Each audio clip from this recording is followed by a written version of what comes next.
14 सर्ग शुरू कर रहे हैं।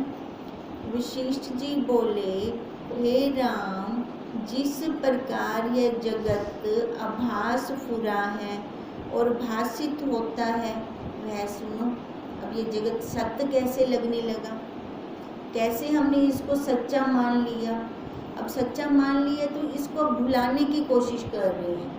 कहते ये सच्चा कैसे लगा, अब वो सुना रहे हैं। आदि में जो शुद्ध अचेत चिन्ह मात्र है, उसमें जब चेतना फूटती है तब यह वेदन होती है। आदि में, शुरू में जो वही सत्ता है।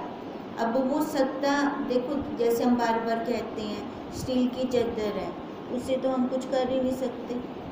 अब वो स्टील की चादर आकार में आई, आकार में आने के बाद उसको अनुभूति क्या हुई। अब कहते हैं उससे उसको वेदन क्या हुआ। उसमें सबसे पहले तन मात्रा होती है, तन मात्रा।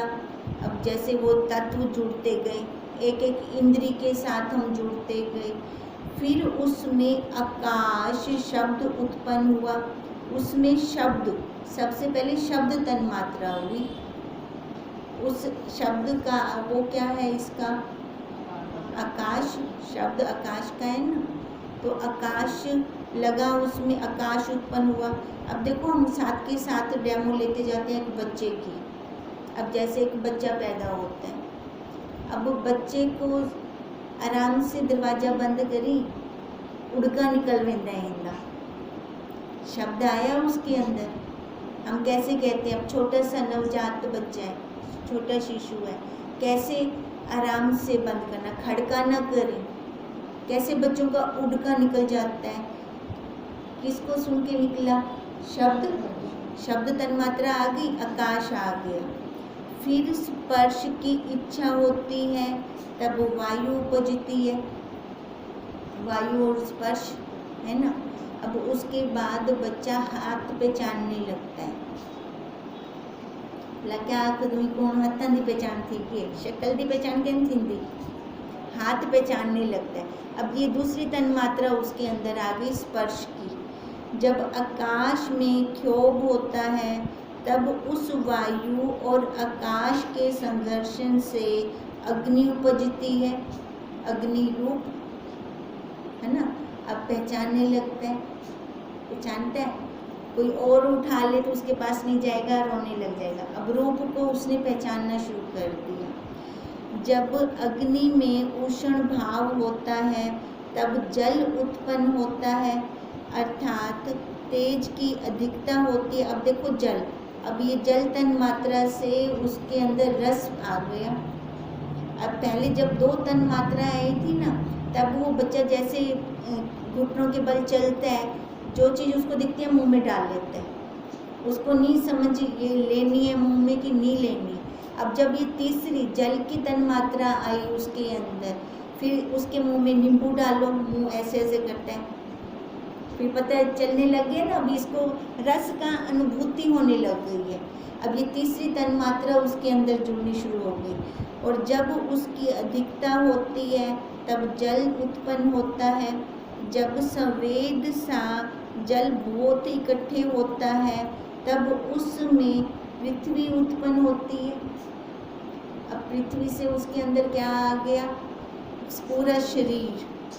अब देखो छोटा सा है, उसका खिलौना कोई कहते हैं मैं लेके जा रहा हूँ, देगा उसको, जाके छुपा आएगा। अब उसको अपना पराया पता लगने लग गया, अब पूरी तन मात्राएं लग गई उसके अंदर। इस प्रकार आकाश और वायु से जल और पृथ्वी उत्पन्न हुई, धीरे धीरे आई एक एक तन मात्रा। तब तत्वों से शरीर उपजते हैं और स्थावर जंगम नाना प्रकार का जगत फिर दिखता है। अब ऐसे उसको जगत दिखना शुरू हो गया। अब जैसे जैसे वो बड़ा होता जाता है उसके अंदर संस्कार आते जाते हैं, मैं मेरे के सारे फुल मात्रा में खुल गए उसके अंदर तत्व। वह सब 5 भौतिक है, वास्तव में ना 5 भूत हैं, ना कोई उपजता है और ना कोई नष्ट होता है। केवल आत्म सत्ता ही अपने आप में स्थित है। पहले दिखा दिया बच्चे के अंदर कैसे आया, उसके अंदर कैसे ये तन मात्राएं आई। पर कहते हैं ये जो तन मात्राएं आ रही हैं ना, ये सारी झूठ है नहीं। ये तन मात्राएं इसलिए आई कि हम इससे अपना काम कर सकें, पर हमने क्या करने लग गए, हम इन इंद्रियों के विषयों के अंदर बंध गए, हमने अपना काम ना किया। जैसे स्वप्न में आरंभ परिणाम सहित नाना प्रकार का जगत भाषित होता है, परंतु वास्तव में कुछ होता नहीं। बार बार स्वप्न के उदाहरण पे आ जाते हैं। अब स्वप्न का उदाहरण हम लेते हैं, उस काल में तो सत्य होता है ना स्वप्न। उस काल में हमें नहीं लग रहा होता कि मैं स्वप्न देख रहा हूँ, होता है क्या? नहीं ना, उस काल में सत्य लग रहा होता है। पर हम स्वप्न कैसे कहते हैं? जब जागृत अवस्था में आते हैं तब जाके कहते हैं कि ये तो स्वप्न था, है ना। अब कहते हैं ऐसी जब हम ज्ञान की जागनी में जागेंगे तभी गुरुदेव हमें बार बार कहते हैं ये अभ्यास करके स्वप्न है, जो तुम आंखों से देख रही है स्वप्न है, ये स्वप्न है, ये स्वप्न है, ये स्वप्न है। तो इसका अभ्यास कर। जिस चीज़ का हम अभ्यास करते हैं वही फलीभूत होता है, क्योंकि हम आभा मंडल में वही संस्कार छोड़ रहे हैं, अपना संकल्प छोड़ रहे हैं। संकल्प हमारे फलीभूत होते हैं। जैसा भी हम संकल्प छोड़ेंगे ना वो फलीभूत जरूर होगा। आत्म सत्ता ही जगत के आरंभ परिणाम सहित भासती है। अब जितना कुछ ये हमें भाषा, कैसे भाषा? उस सत्ता से वो है, तभी तो ये परिणाम हमें दिखा सारा। अगर वो ना होता तो होता कुछ? मुर्दे को कुछ दिखता है? कुछ नहीं दिखता। इसलिए हम बार बार ये कहते हैं मैं हूँ तो ये है, मैं हूँ तो जगत है। इसका मतलब जगत छोटा, मैं बड़ा। अब मैं कौन बड़ी? वो अपने स्वरूप वाली मैं बड़ी, परंतु वास्तव में कुछ उपजा नहीं।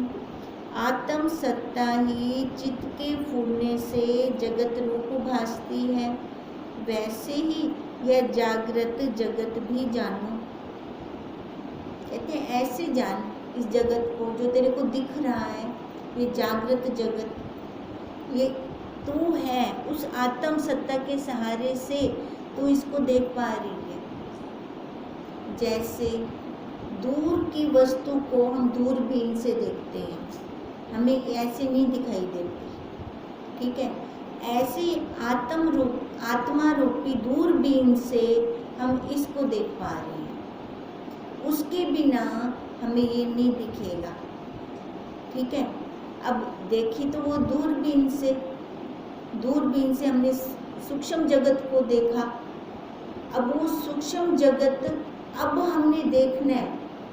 अब सूक्ष्म वही आत्मा भी तो सूक्ष्म है ना, उस सूक्ष्म से इस सूक्ष्म को देखना है। अब देखेंगे, अब वही जानेंगे हम।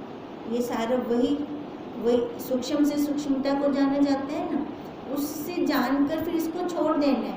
ये जगत किस लिए है? खाली व्यवहार के लिए। इंद्रियां अपनी सत्य है? कोई सत्य नहीं है। अब देखो इंद्रियों की शक्ति जा रही है, सब इंद्रियों की शक्ति जा रही है। अगर सत्य होती तो जाती ना। अब हमें लगने लगता है कि नहीं भी जवानी में तो किसी को भी समझते नहीं है, फिर अपने पे भरोसा होता है। अब जब इसकी शक्ति जानने शुरू हो जाती है फिर वो बंदा थोड़ा ढीला पड़ जाता है, ला समझण लग होगा। अब ऐसे क्यों हुआ? क्यों? अगर सत्य होती तो ना जाती, फिर वैसे का वैसे अकड़ होती, पर वो तो नहीं है, बुढ़ापे में अपने आप कम हो जाती है। तो देखो ये क्यों हो रही है? क्योंकि हमें पता चल रहा है ये जा रही हैं इंद्रियां। अगर सत्य होती तो ना जाती। कहते हैं ऐसे इस जागृत जगत को जानिए, सत्य नहीं है, ये सारा स्वप्न है। हे राम, यह सब जगत अपना अनुभव रूप है। जैसे स्वप्न वो हमारा ही अनुभव रूप है, पर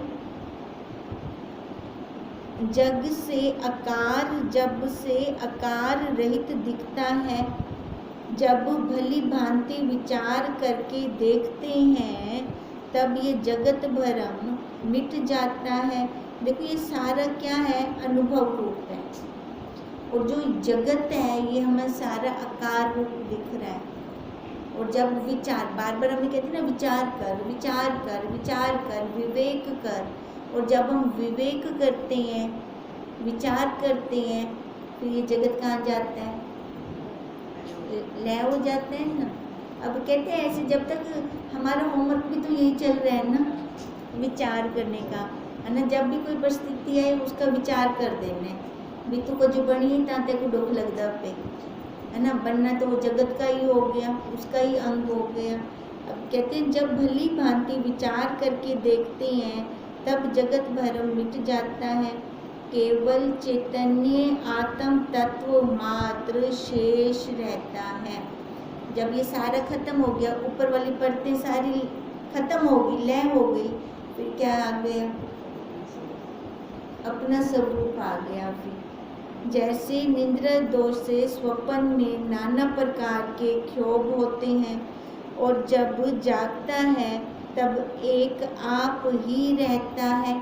स्वप्न में जितनी मर्जी जिससे मर्जी लड़ाई कर लो, जितना मर्जी राग द्वेष कर लो, पर जब जागृत अवस्था में आते हैं तो अपने अलावा और कोई दूसरा मिलता ही नहीं है। वैसे ही आत्म सत्ता में जागने से अद्वैत ही अद्वैत वो भान होता है।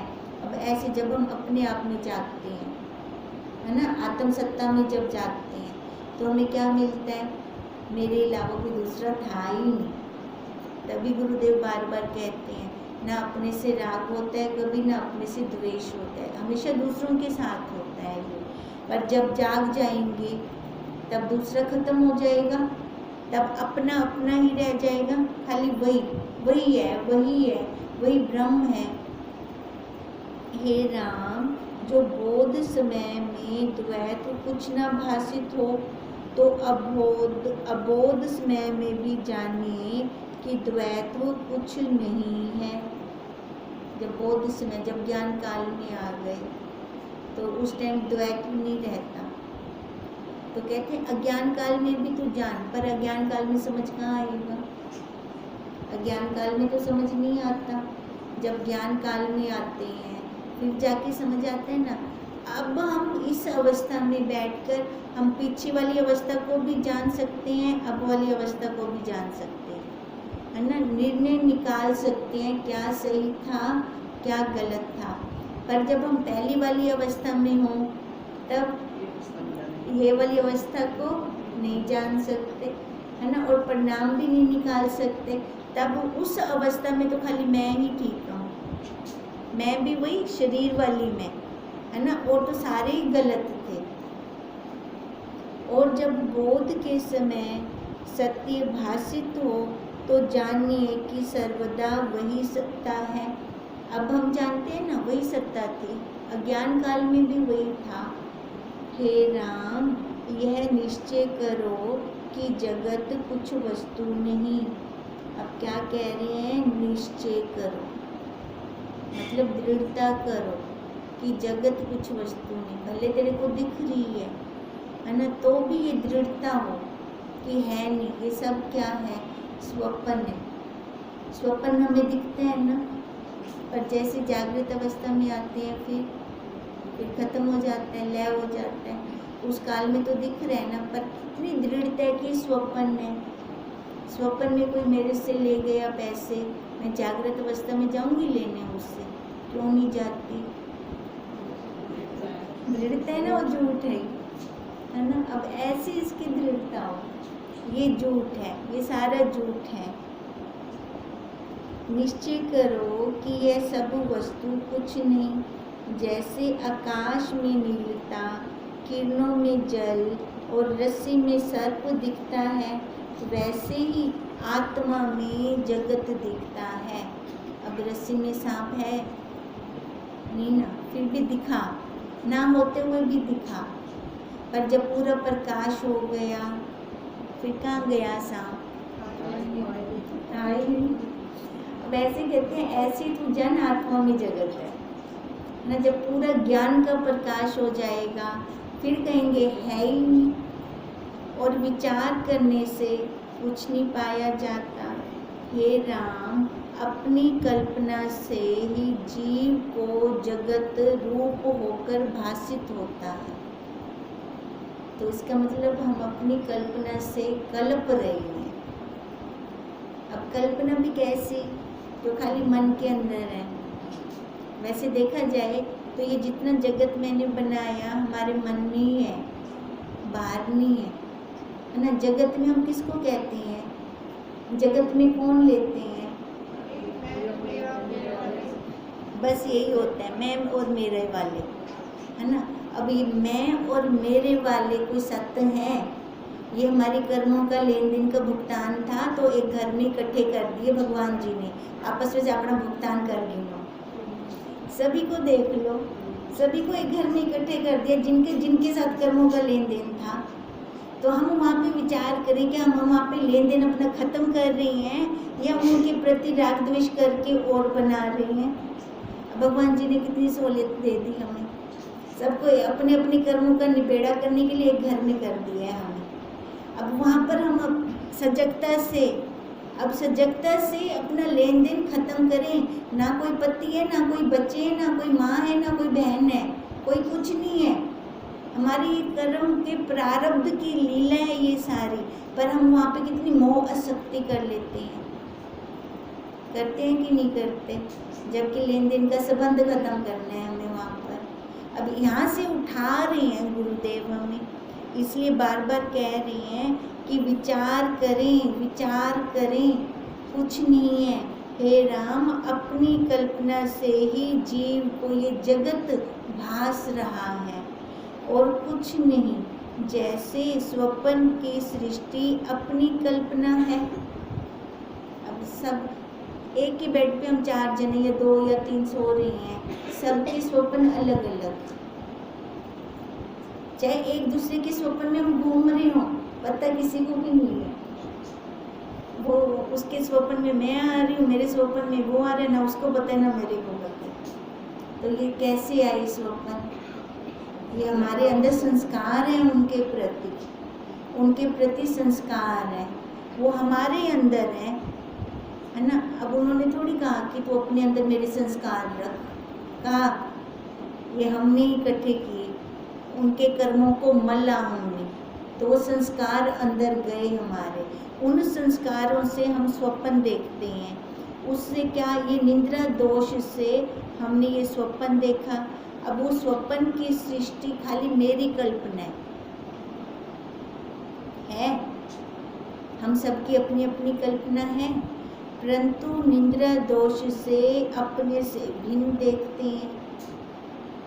निद्रा के कारण अपने से भिन्न हमने सोए तो पड़े अंधेरे में, उस बेड के ऊपर लाइट भी जहाँ बंद है, और स्वप्न में हम लाइट में घूम रहे होते हैं। होता है ना ऐसे। अब कहते हैं ये सारा कैसे आया? निद्रा दोष के कारण हमने अलग से एक सृष्टि बनाई, जो संस्कार थे हमारे अंदर संस्कार थे, बाहर हमने वैसा संसार बना दिया, और उसमें फिर राग द्वेष भी किया हमने। पर जागने पर सब क्षोभ मिट जाते हैं। जब जागते हैं तो कोई पास में नहीं होता। वैसे ही अज्ञान से जगत सत्य लगता है और उसमें राग द्वेष भासित होते हैं और ज्ञान से शांत हो जाते हैं। जब निद्रा टूटी फिर हम शांत हो गए। जब ये अज्ञान वाली निद्रा टूटेगी फिर हम शांत हो जाएंगे। संसार झूठ है, स्वप्न है, फिर ऐसे भासने लगेगा, इसमें कुछ है ही नहीं, हम अपने कर्मों का लेन देन पूरा कर रहे हैं। जब ये लेन देन पूरा हो जाता है तब लो दो और चलो, फिर 1 मिनट के लिए शरीर नहीं होता है ये वाला। यहाँ से वो गया, उसने अपना लेन देन पूरा कर लिया। धरती भी पुकारती है, जहाँ इसका थोड़ा लास्ट वाला पड़ा होता है ना, वहाँ जाके ये वो श्वास खत्म होंगे इसके। हे राम, यह जगत भ्रम मात्र है, ज्ञानवान के निश्चय में सब चिदाकाश है और अज्ञानी के निश्चय में जगत है। अब किसी को कह दें तू खाली 2 दिन की मेहमान है, बस 2 दिन के बाद तेरा खत्म, तेरी रील ये खत्म। अब बताओ वो किससे राग करेगी, किससे द्वेष करेगी? होगा उसके मन के अंदर राग द्वेष किसी के, भले उसके सामने कोई उसका गलत भी कर रहा होगा ना, फिर भी वो वहाँ ध्यान नहीं देगी।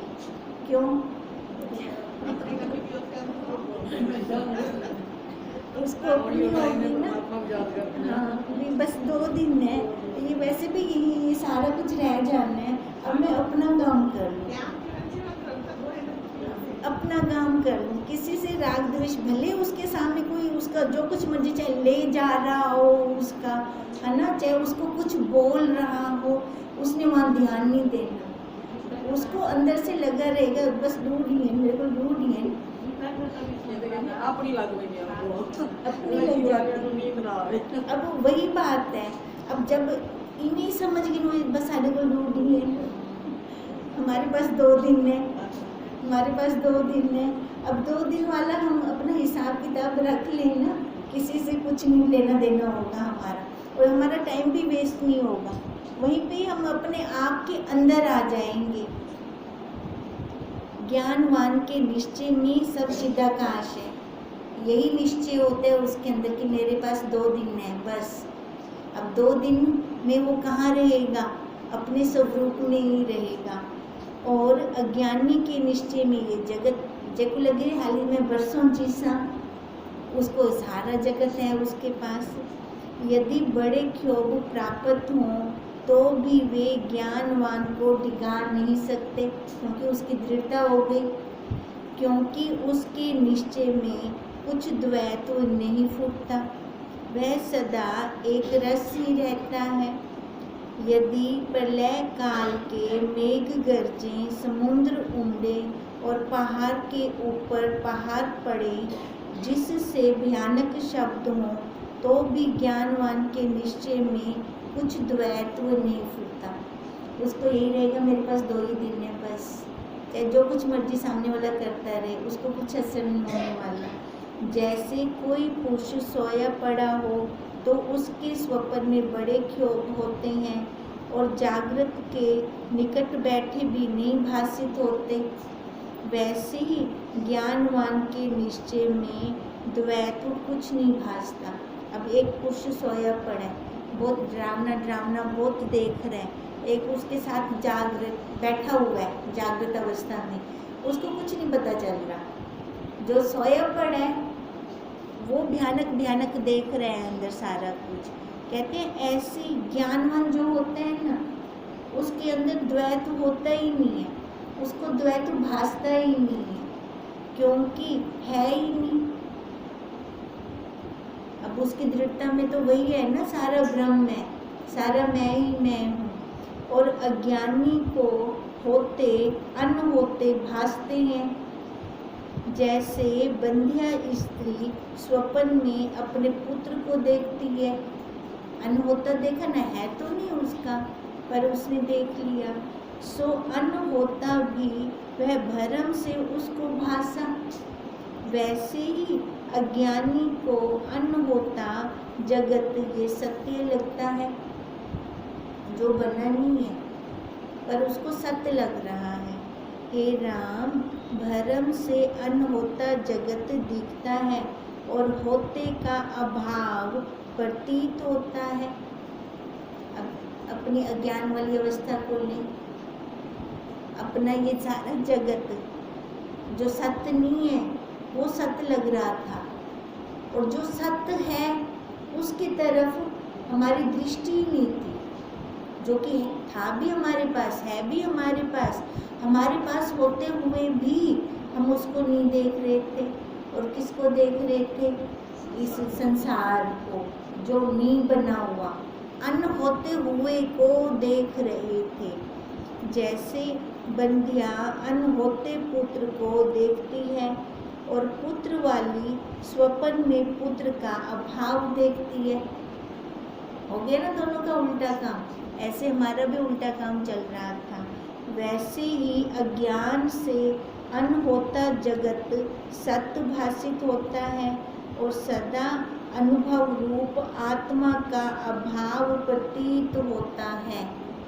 अज्ञान काल में क्या होता था?